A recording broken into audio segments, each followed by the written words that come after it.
महापालिकेचे महायुद्ध पाहायला विसरू नका, फक्त आपल्या SBN मराठी वृत्तवाहिनीवर। मिरजेत प्रभाग क्रमांक 7 मधील काँग्रेस पक्षाच्या उमेदवार गायत्री कल्लोळी यांची निवडणुकीतून माघार। काँग्रेस पक्षाला मोठा धक्का, 3 उमेदवार निवडणूक रिंगणात। सांगली मिरज कुपवाड शहर महापालिका निवडणुकीतून काँग्रेस पक्षाच्या अधिकृत उमेदवार तसेच भाजप पक्षाच्या माजी नगरसेविका गायत्री कल्लोळी यांनी या निवडणुकीतून अर्ज माघारी घेऊन काँग्रेस पक्षाला मोठा धक्का दिलाय। आज अर्ज माघार प्रक्रियेचा शेवटचा दिवस होता। गायत्री कल्लोळी या प्रभाग क्रमांक 7 मधील भाजप पक्षाच्या माजी नगरसेविका असून त्यांना यावेळी भाजप पक्षाने उमेदवारी नाकारली होती, त्यामुळे त्यांनी भाजप पक्षासोबत बंडखोरी करून प्रभाग क्रमांक 7 मधील सर्वसाधारण महिला गटातून काँग्रेस पक्षाची अधिकृत उमेदवारी अर्ज दाखल केला।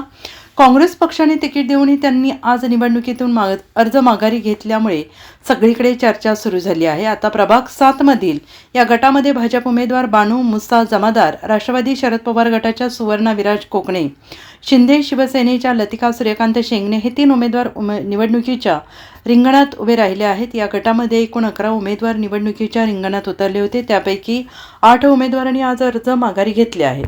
Bureau report SBN Marathi, Miraj.